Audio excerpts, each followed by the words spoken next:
Elevate your new week, fuel your success. SSM invites you to kickstart each weekday with our news update Between the Lines, featuring the week's top news and analysis and the most attention-grabbing lines, deciphering world events. Hook up to SSM Monday program Between the Lines.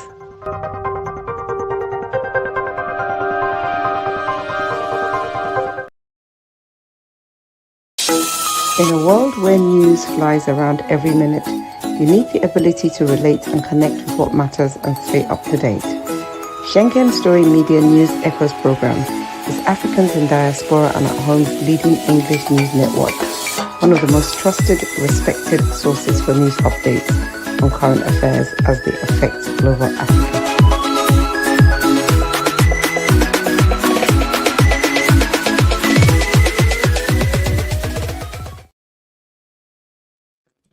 Yes, Between the Lines. Good evening, great people around the world. George and I were here on this beautiful 25th day of August and starting the week with the program Between the Lines. George, how are you? George, can you hear me? I think George's yes, network I can hear you. How are you? Yep, but your network is, yeah. Can you hear me?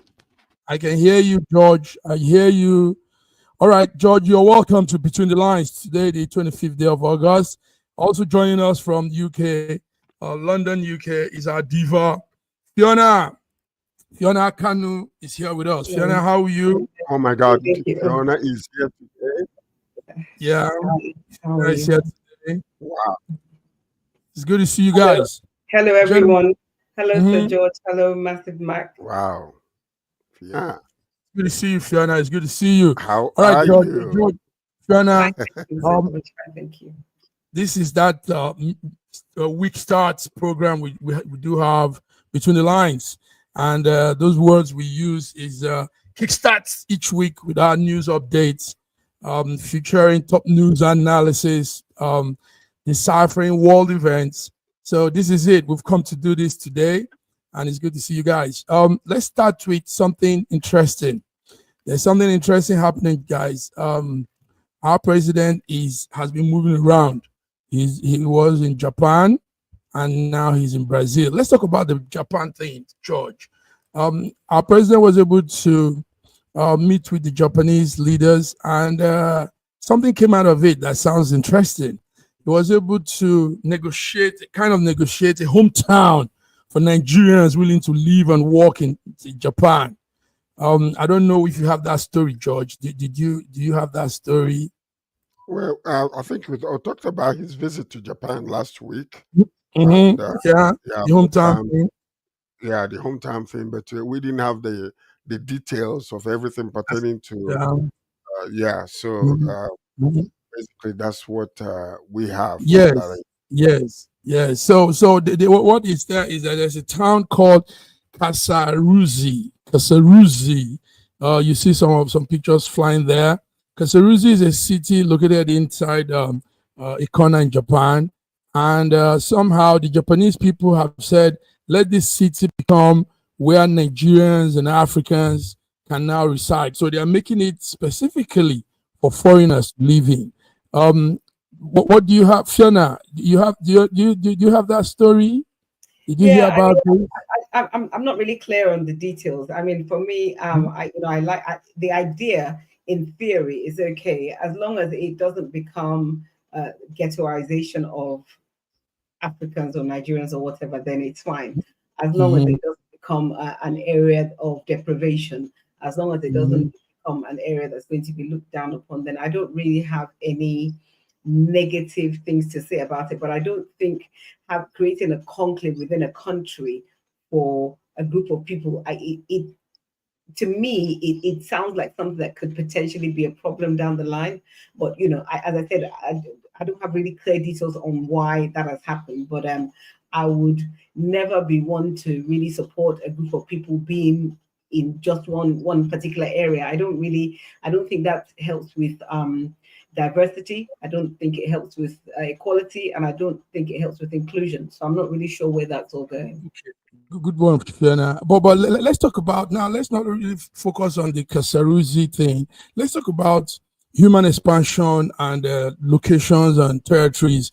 Now, it's known that most times when people come to a country and their numbers increase, sometimes, yes, I see it as not a bad idea to carve out a corner in a place for those people, because like the Chinese do, the Chinese have their Chinatown. Here in Milan, Italy, there's a Chinatown and it's just their town. I don't see anything wrong when a country says, let's have this place for these people, let these people have it as their place. That way, it also, I think it encourages diversity somehow. George, what do you think? Well, I live in a country that is, our theme here in Canada is diversity is our strength. And this is something that I believe that many countries, when they know how to harness it, how to actually work it out in such a way that each country can have their own culture, have their own people, have their own fashion. It helps with the economy. It helps with the people being able to feel at home and doesn't even want to go back to their own home country. And therefore, it helps with that particular country. Now, this is a situation that is what is happening in Japan right now. If you go to Alabama in the United States of America, you will see like quite a few number of Nigerians who have actually, developed and cultured a culture of Igbo, a culture of our tradition in those places. And it's working. Here in Canada, it works. But this is also something that needs to teach us a lesson in Nigeria, where the politicians are destroying our nation simply by using tribal sentiments, religious sentiments to divide us. So if we can learn that in Nigeria, even as other countries are doing with foreigners, I believe that Nigeria will be a better place to live and to survive.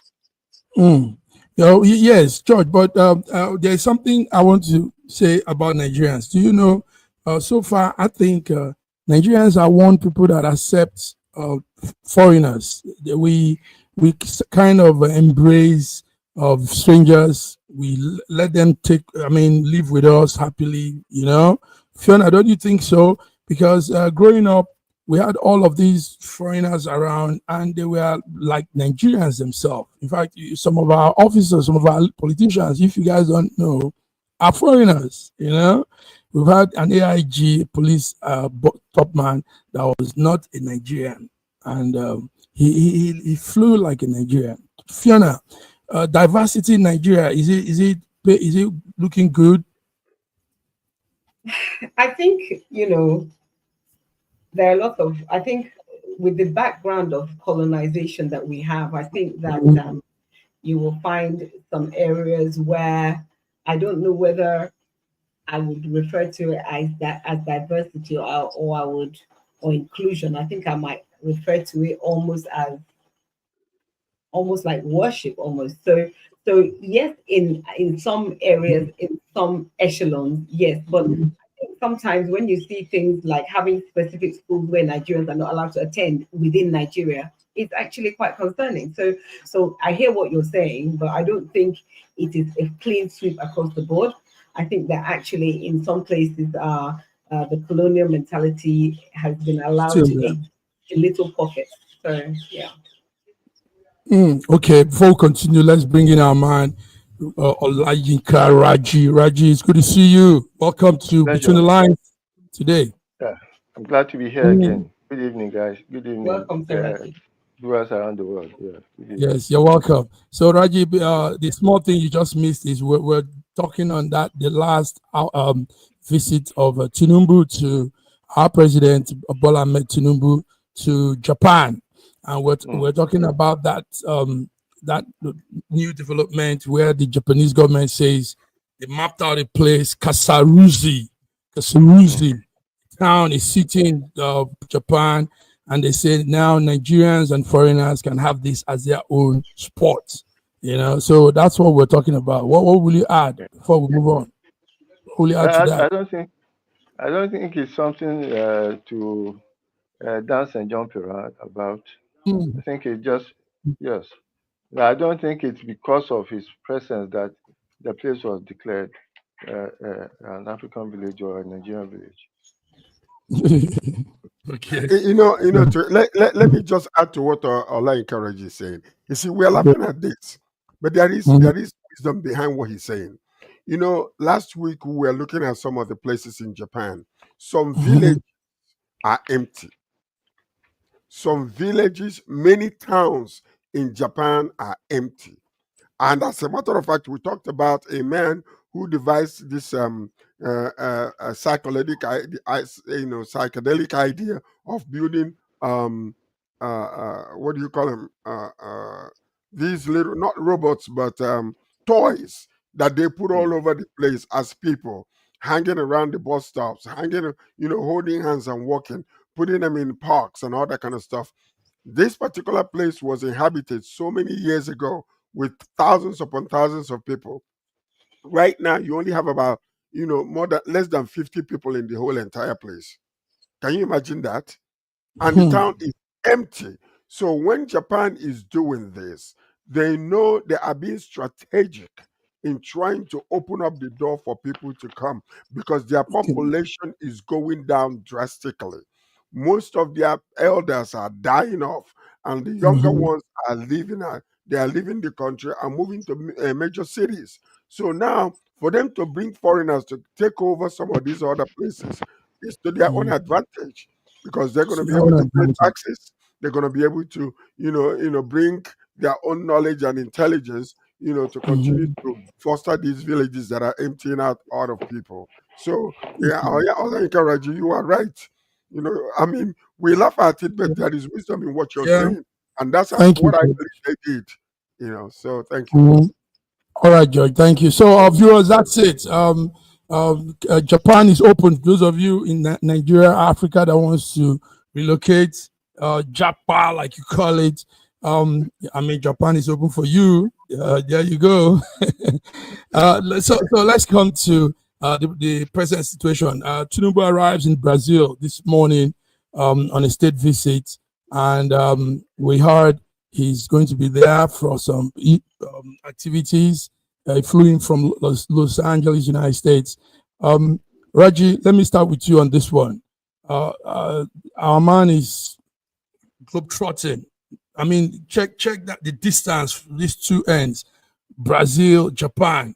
Man, that's some distance there.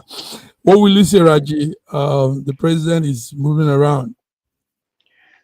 Well, I really hope that the president is where we are told he is, because he was there. He was in Japan a few weeks ago. No, go ahead. Sorry, unmute your phone and go ahead. Sorry for that. I don't know whatever gains we had in that place. But I also want to remind you that Brazil is very close to the island in the Caribbean that the president went to spend a few days. I would not be surprised if the president is actually on that island, not necessarily in Brazil.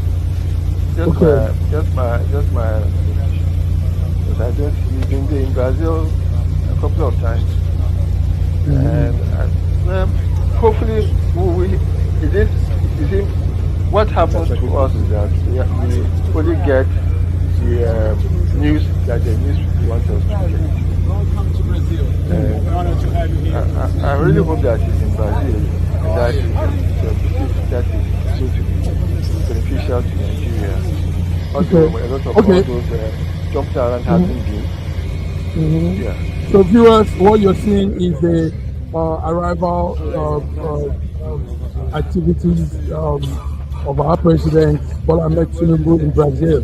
Met with the Nigerian community head and some high officers, Brazilian officials too. And now, gentlemen, there's something that should be noted. But let's see this clip. Don't worry, we'll come to the discussion. Let's see this clip right after we talk. across the Atlantic, from West Africa to South America. Nigeria and Brazil share a bond that is older than politics and deeper than trade. It is a connection of people, of culture, and of common dreams. On this state visit, President Bola Ahmed Tinubu meets with President Luis Inacio Lula da Silva to turn these dreams into action.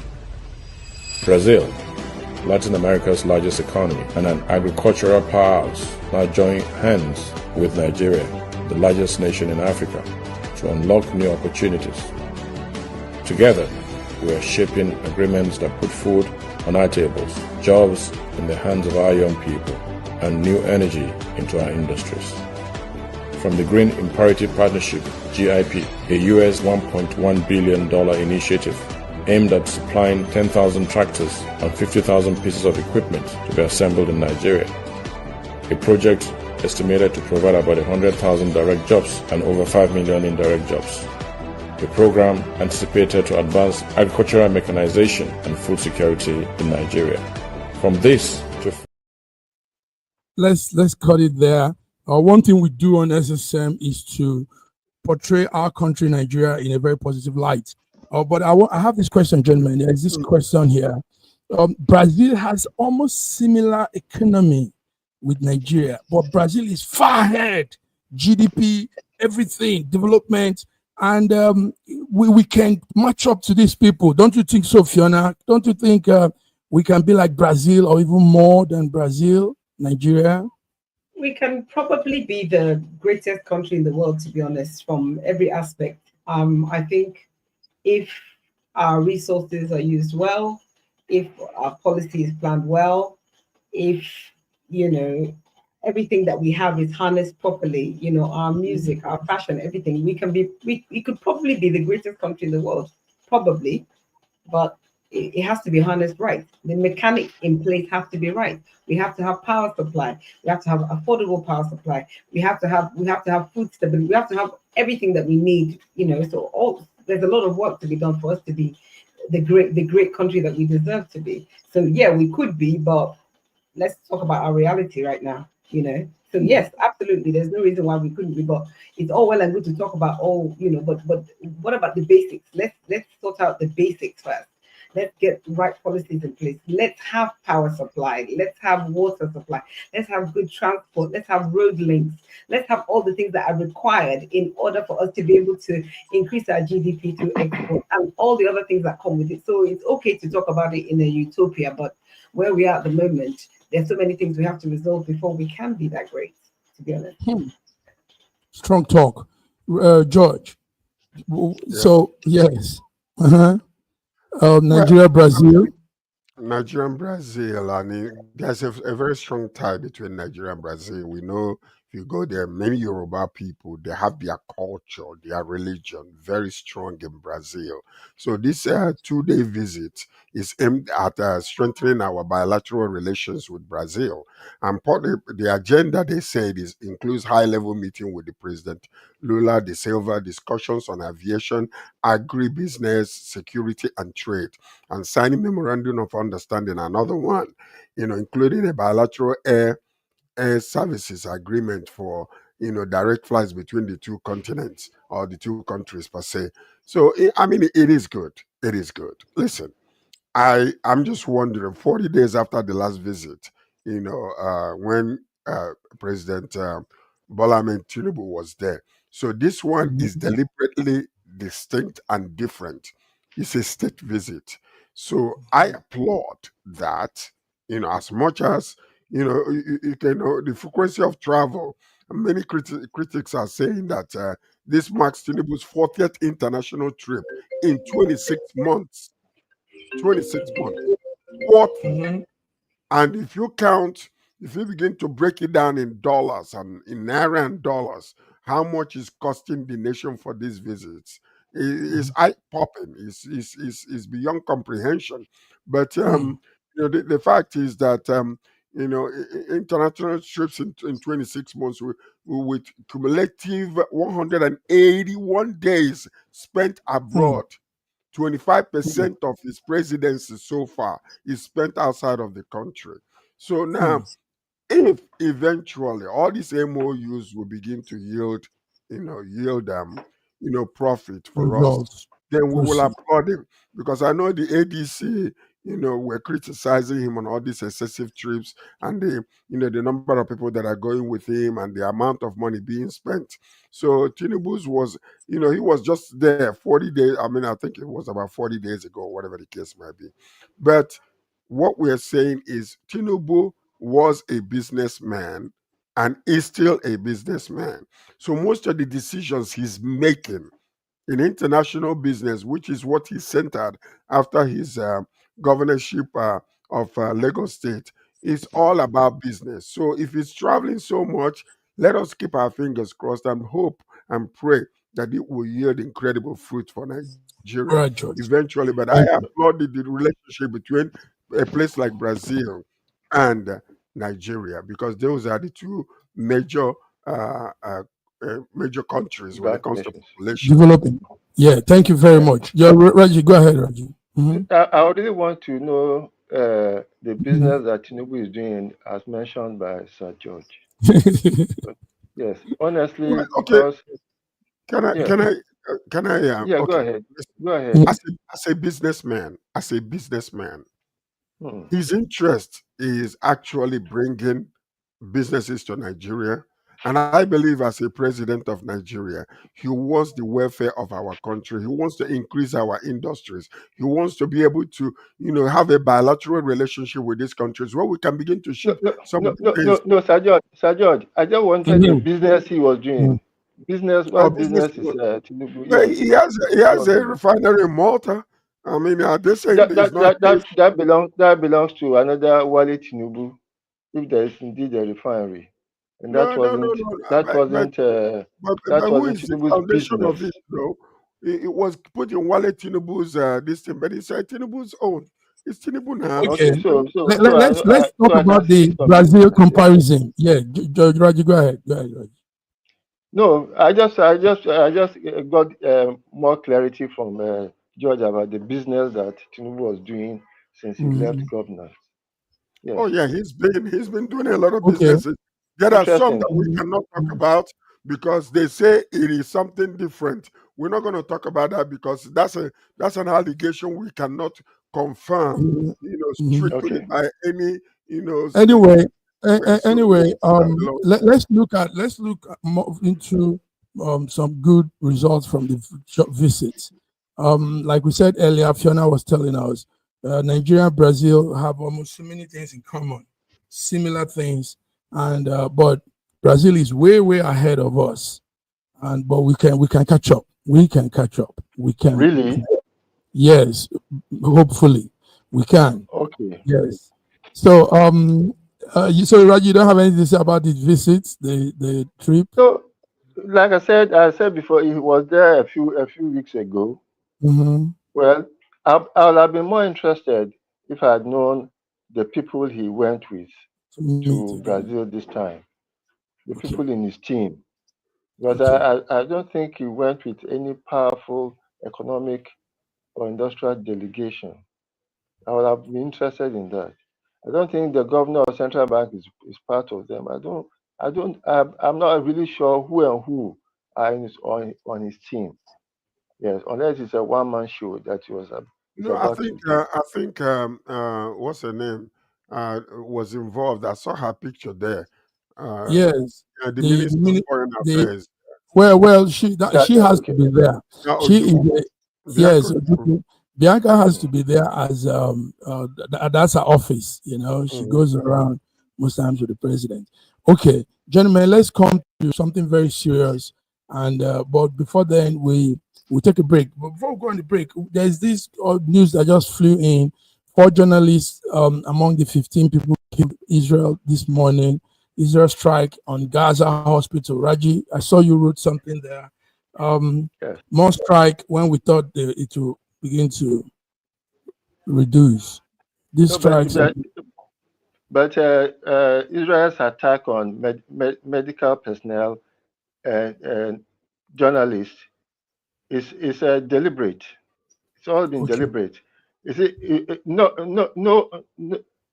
Since Since the First World War till date, the amount of journalists who have died in any conflict do not come any close to the amount of journalists who have been deliberately targeted and murdered and killed and summarily executed by Israel during this their invasion of Gaza, because Israel want to suppress any news coming out of Gaza, because under the rubbles of Gaza today are hundreds of thousands of children, of bodies that Israel cannot allow to be exposed. Now, over 95% of Gaza is now in rubbles.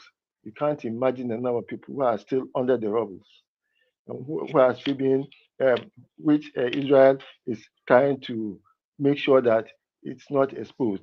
In fact, there's a blanket ban on journalists in the whole of Israel, especially in Gaza. This is serious. So, George, that's it. Israel. Thank you for that. It's very, very sad.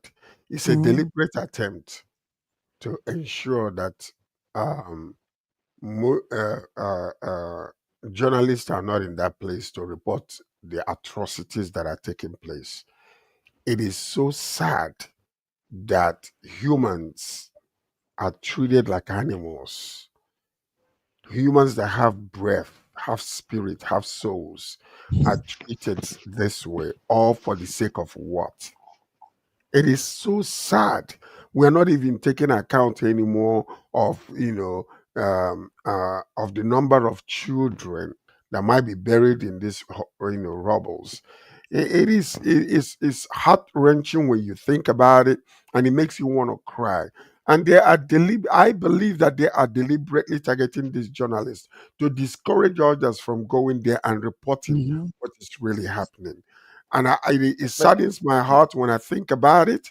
And, just want to make you cry, because you're talking about humans like us, people that have parents, young children that are just malnourished right now because of lack of food and resources and water and all those things. Come on. And the world is standing aside, watching all these things. And we haven't taken a very strong stand against Israel to, stop them from doing this.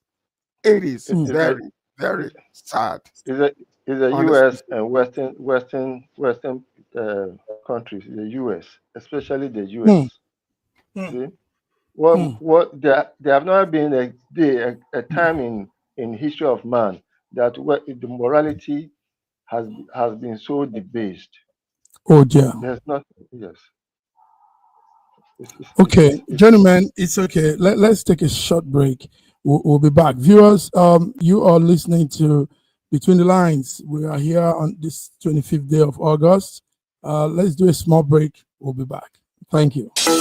In a world where news flies around every minute, you need the ability to relate and connect with what matters and stay up to date. Schengen Story Media News Echoes program is Africans in Diaspora and at Home's leading English news network, one of the most trusted, respected sources for news updates on current affairs as they affect global Africa.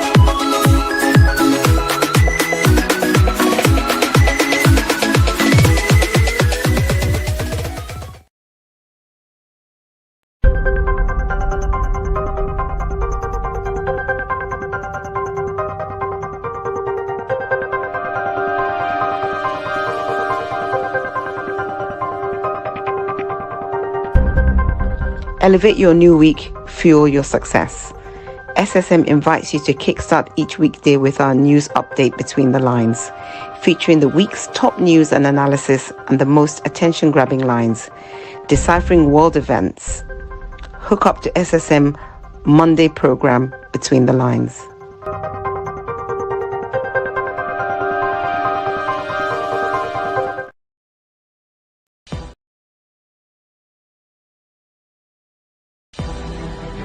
Across the Atlantic, from West Africa to South America, Nigeria and Brazil share a bond that is older than politics and deeper than trade.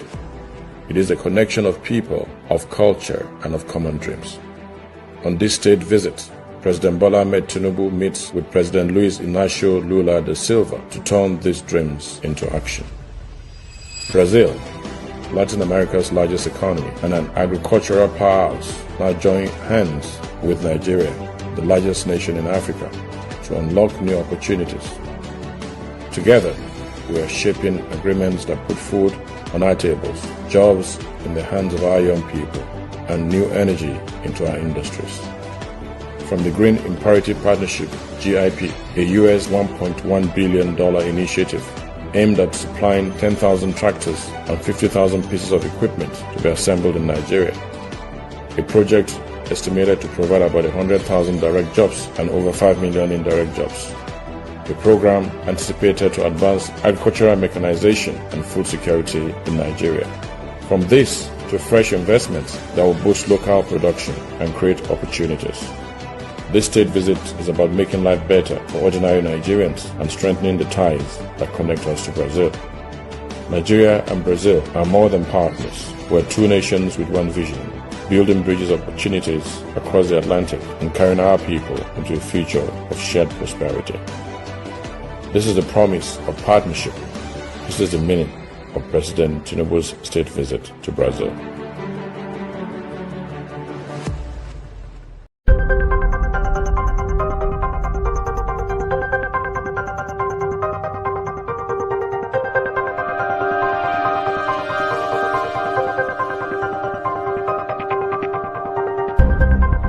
Elevate your new week, fuel your success. SSM invites you to kickstart each weekday with our news update Between the Lines, featuring the week's top news and analysis and the most attention-grabbing lines, deciphering world events. Hook up to SSM Monday program Between the Lines.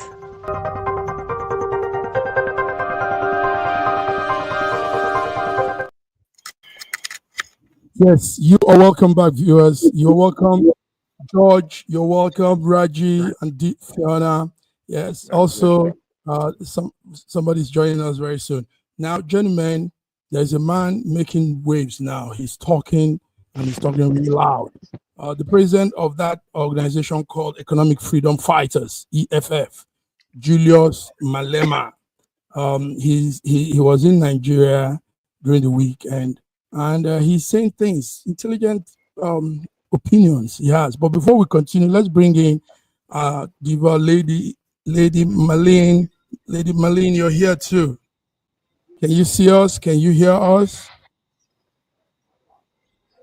Yes, I am. Good. You're welcome. Welcome Between the Lines. It's good to have you. Thank you. Okay, so gentlemen, one of the things he said is that the African nation must regulate the debt trap loans that we're taking from IMF. He says a lot of countries are taking loans and debt is rising, including Nigeria, Ethiopia, amongst others. So let's analyze this thing. Raji, you look into African issues. How are we doing with our loans? Why are we taking loans? Why are we increasing our debts? Like Julius is telling us. No, this has been on for since probably the early 60s, where African and developing countries have been deliberately entrapped into what you call loans and infrastructure traps that keep them in poverty. There have been cases where some people we call the economic terrorism, who come into a country probably from the IMF or the World Bank with very beautiful projects, very beautiful projects, knowing fully well that those projects are simply will not actually be beneficial to the country, but will put the countries in debt forever. You see, when you talk about infrastructure, you are building roads. You go and take a loan to build roads, how do you pay back those loans? Because unless you put tolls on those roads, and unless the lifeline of the tolls, if you are looking at the project life cycle of those roads, are long enough or short enough to quickly pay back the loans before deterioration sets in. If you don't do that, it means that you are actually deliberately putting the country into a debt trap. You build a road that collapses in less than 10 years. Meanwhile, the loan on it is being paid even after 25 years. Of course, the country will be in debt forever. The same thing with legislative projects that do not generate enough funds to repay back the loans. Any loan that you are going to take that for any project that will not pay back the loan within its life cycle, it's a trap. The trap. And there are so many. That's Yes, what there are so many. that's what Julius is saying. Yes, that's what he's saying. Fiona, he says what we're doing is mortgaging our future as a continent. The continent is now being mortgaged, you know. Fiona, is that how it is? Is you see it like that with all these debts? Okay. You have to unmute, Fiona. Sorry. Even once you get into that cycle of debt, even at a micro level, at a personal level, it's difficult really to come out of it. But when you're in a cycle of debt and you have countries enforcing things like devaluation of the currency, for example, what that really does in the country is that you can't really increase your GDP because your exports, people that are importing from you are paying much less. So it's almost like being in a vicious cycle. So absolutely, once you get into that debt cycle and start borrowing big money, it's really hard. There has to be some serious adjustment for that to change. But we've gotten into a cycle of just borrowing more to feed the borrowing, and until we get out of that, I don't really know how, as a nation and as a continent, I don't really know how we go forward, to be honest. Because once you devalue your currency and people can buy your produce, your product for less money, they're spending less money. So if the West is buying from you, they're giving you a pittance, you know, for your. So I think it's a very difficult thing. And once debt is involved, one of the big things is you try to service your debt so that you're not seen as a bad debt, or so that they can continue lending you money, so that Moody's and Standard & Poor's wouldn't, you know, bring your rating down. So it's very difficult once you get into debt like that. Even at a micro level, it's hard. So talk less of a nation, then a nation, and then a continent. So yeah. Yes. Even at a micro level, it's hard. Yes. Lady Marlene, do you want to add to that? Or George, what would you say about this very crucial, this is serious issue now? Serious. Yes. Go ahead. Well, you know, first and foremost, you have to have a definition. World Bank, are they profit? Are they non-for-profit organization? Are they like, you know, any other bank that wants to make money? First and foremost, just simply because the loan is available doesn't mean that you have to take that loan. And there are conditions when the loans are being given. You have to have a collateral. So now, you know, and banks are doing the same thing. When I was going to school in the US, you know, even in my second year, they started sending me free credit cards. And if it wasn't because I was knowledgeable enough, you know, having trained by my uncle when I was living with him as a young boy, he was teaching me about credit cards. I would have taken those credit cards and maxed it all out. But because I understood it, and a lot of young people were doing the same. So you see, the one thing we have to understand is when you're dealing with a country, when you're dealing with an institution like a bank that is profit oriented, we cannot blame those banks for coming to Nigeria or coming to Brazil or going to any other nation, you know, to want to give a loan. We have not been established well when it comes to the credit systems in Nigeria. We still have that backward mentality when it comes to that. We only introduced mortgages in Nigeria just recently. So that alone is one thing that is deceiving us. So with that mentality, we go into borrowing money. And let me tell you another thing that is so dangerous. Many presidents would love to borrow as much as they can, knowing the limited time of their tenure.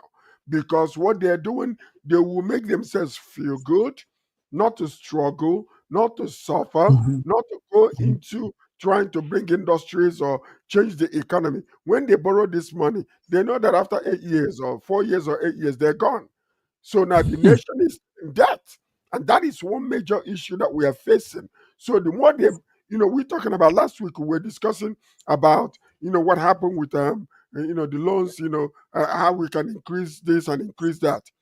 But we're still borrowing money. We're still borrowing money. We look on one side and look so bad on the other side. So now thank you very much. The point is, ability to pay is one thing. Yeah. But if you are not able to pay, then your country now is going to be in bondage to these banks and these other institutions that are loaning you money. And that's the bottom line to it. That's the bottom line to it. Yes, Lady Marlene, it looks as if you've not connected here, but let me put this before she connects. The man talking is us actually also coming from not too good a place, even though he's saying a lot now. But Julius Malema, that we know, is coming from that xenophobia country, South Africa, that betrays their fellow Africans and blame everything on the foreigners within them. I don't know, Lady Marlene's audio is off. But guys, let's talk about this. Yeah, let's just talk about that for a minute. Okay, he condemned it as betrayal. Julius Malema labels xenophobia a sickness caused by poverty and government failure, arguing that it wrongly directs anger away from the real economic issues. And he said, which actually untransformed the economy and white minority corporate control. No, he's saying this, but that is not really what's happening. He's trying to find excuses. He calls for a deep economic integration. He urges Nigeria and South Africa, to lead an African industrial revolution by processing their own raw materials on the continent, harmonizing trade and eliminating visas to allow free trade and movement among our people. All right, George, sorry. Let's hear from the ladies. Lady Marlene, are you there? It looks as if is your network connected. Can you hear us? I think she's frozen now again. It looks frozen. Okay, so yes, what we're saying is that the South Africans are not being very fair. Even though Julius is out in Nigeria, he was somewhere in Enugu in an event, and he was speaking a lot. But his country is not treating the fellow Africans well. Fiona, when there are situations like this and people that helped you, the Africans that helped you gain your freedom, help fight during apartheid time, now you're turning your back on them, you're stabbing your brothers, you're treating them like animals, all because they are living with you. This is sad. Raji, is that not so? Why are you blaming Malema for the sins of the South African people and South African government? No, Malema, you know what I'm blaming him. You know what I'm blaming him. Hold on. Malema has been very outspoken. He has been very outspoken against xenophobic attacks on fellow Africans in South Africa. He has come out. He has even challenged the South African government that they should do better. And like he's mentioned, which is the same case that probably happened in Ghana. When there is poverty in the land, the people of the land look for scapegoats. And the first scapegoat they can find are foreigners within themselves who seem to be doing better than them on their own land. So Malema has always been outspoken against xenophobic attacks. And he's not in government, he's in the opposition. So you cannot blame him for the sins of South Well, for him, this is why I'm calling him out is, but he has come out to really outrightly bash the white South Africans. Now, when you do that kind of thing as a leader, your people take it from there, and when there's a crack on the wall, different things begin to happen. So some people will now see it as a means of now going after their fellow brothers in this xenophobic reaction. People will take it to another level. He shouldn't have in any way come against any ethnicity, tribe, or nationality. Sir Mark, you need to really understand the position of Malema in South Africa, and especially about the land question. Malema has never cried out, has never said anything against fellow Africans. He has always been in support of fellow Africans. Whatever he wants to say, he says, has been on the land question. And for that, he's been getting out of negative media, negative press from the mainstream media. Because that land question in South Africa will still have to be addressed one way or the other, where a tiny minority of whites control more than 75% of the land. The land question is still there. It will be addressed. Okay. Yes. It's okay. But you see, as leaders, we should be careful of the things we incite. A little. He's not inciting. No, Sir Mark, please, I will not allow you. No, I'm not saying to Africans. I'm saying the one he said to the white people. He has made outright. Yes, he has to say that. He has to say that yes, in the white, because you are not in South Africa. If you know, the land situation in South Africa, you won't be talking the same thing you are saying now. It is the land question will still have to be addressed in South Africa today, tomorrow, next tomorrow. It will eventually be addressed. All right, gentlemen, let's come to something that is running very strong. There's a task force agency. There is an organization that is blowing an alarm. They say anti-money laundering is going on, and a terrorist group, ISIS, so many of these terrorist groups are turning to crypto digital platforms for global terror financing. I don't know who wants to talk about this. We've once said it here anyway. Yeah, I don't understand. Is that news? Is that news? Yes, it's a big news. No, it's a big news. We've known this for many years. We've known this for many years. That's true. Many years. Cryptocurrency has been used by all these terrorist organizations to move money. Criminals are using it, and so we know about it. It was only but this group, this organization in France are blowing the alarm so everybody can be aware big time. Everybody is aware. We are aware of it.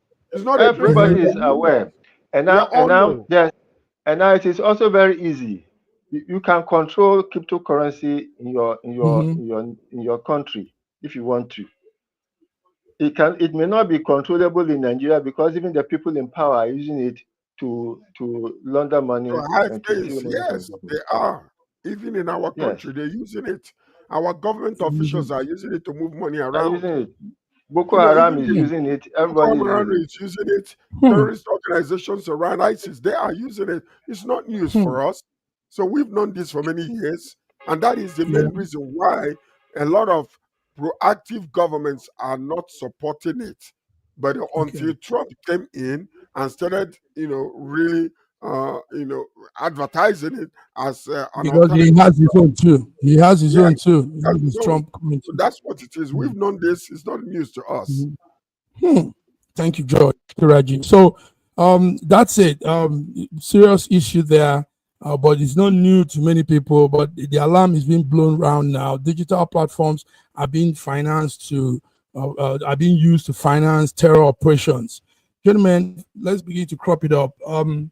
There's a man there, Abubakar Atiku. We all know Abubakar Atiku, and he's been on for some time now. Now, today he did some media outing, and he came out to say that, first of all, he's still very much in the ADC coalition, and he says what matters to him mostly is a better Nigeria, not just being president. So, Fiona, what will you say about Atiku coming? Well, he wants to run again. He wants to come in again. Tell us. I mean, I think it is right to run if that's what he desires to do. I think it is right. I was under the impression that the presidency was seated in different regions. So my understanding, I thought that the president for the next 8 years had to come from the south somewhere. So I don't know how that would work if he was to be in the primaries and then become the flag bearer for that party. I don't know what would happen from that point of view. I mean, Atiku's history with Nigeria is very interesting, and whichever party he finally decides to, hitch his mask to, because actually, even though there's a lot of talk about ADC, he hasn't officially declared that ADC is his party. So at this moment in time, we don't actually know what is going to happen. I mean, probably by January next year, we'll have a better idea where everybody is going. But I mean, it is constitutional right. If he wishes to contest, I don't see why. I mean, that shouldn't be a problem. And people have had opinions of him in the past, but I just think if that's what he wants to do, it's his right. He can do so. If that's what he wants to do, it's his right. He can do so. Yeah, go ahead. Listen to this. Atiku is a trickster. He is a trickster. He is being used by the current government, and he's hoping that it may be eventually after 8 years of Tinubu that he will be the one to come up. Let me tell you something. Let's forget about all these political narratives that we're putting on the news and everything. There is what you call a silent handshake that he understood. And as a former vice president of Nigeria, he understands that between the South and the North. Every time he comes out to do this nonsense he's doing right now, he is actually working with the current government. If you ask me, the last election that took place, if Atiku cared about Nigeria and understanding what actually could have happened, he would not have gotten into that. Coming from the North after 8 years of Buhari, the man is a trickster.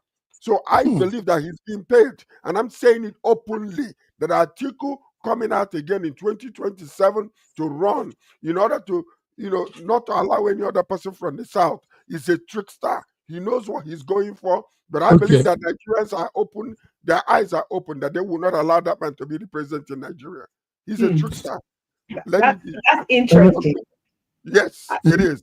Interesting what you say, Sir George, is interesting, and it's not an uncommon opinion at all. What you're saying is quite is opinion I've heard over the years and over time, and in fact in recent weeks. And I've had a conversation today where exactly what you're saying has been suggested in terms of being a disruptor for the 2027. And I think that's very interesting. And I think people within the ADC enclave will understand that there's the possibility that could so we just have to watch this space and see. I think this is the point where we bring in conspiracy theorists. No. Without due respect, Sir George, without due respect, he says, go ahead. He said that he cares about the welfare of Nigeria. The only thing he cares about that is blinding him is his blind pursuit to be a president of Nigeria. Let me tell you something. A lot of people that really cares about the heart of Nigeria and the welfare of Nigeria and understanding the balance of political systems in Nigeria, he will not step up to do that. I am telling you, when he did that with Toby, to ask Toby from PDP, they lost it, and now all of a sudden another opportunity is coming, and he's talking about this.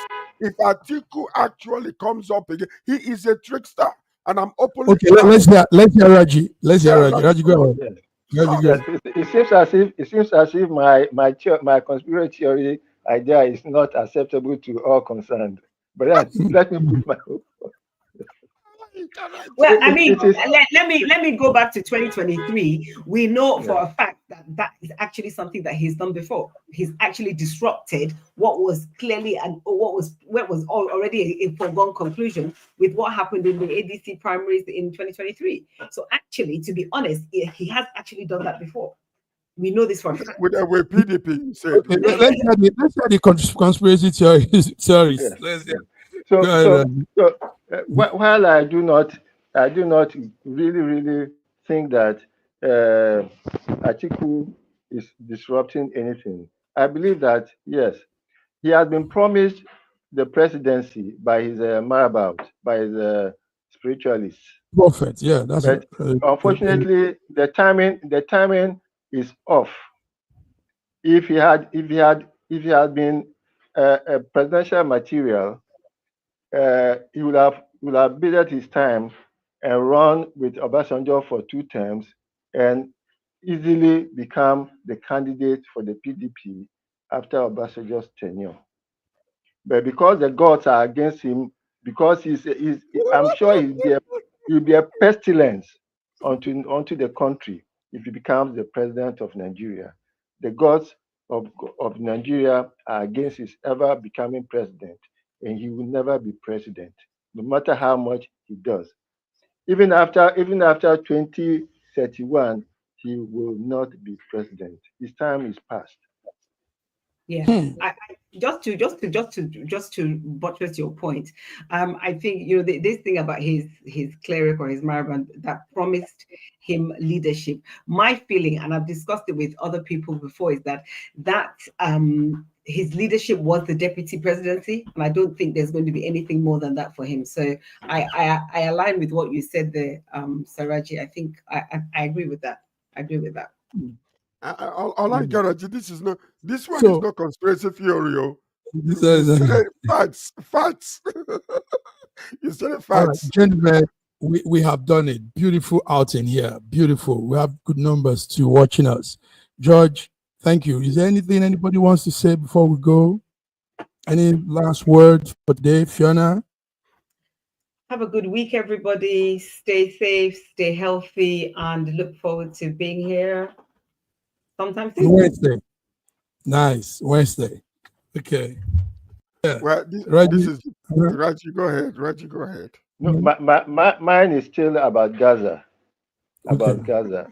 The whole world is on the stage now, and if the whole world cannot say anything against, cannot do anything immediately against what is happening in Gaza, then I think we all owe Hitler an apology. Okay.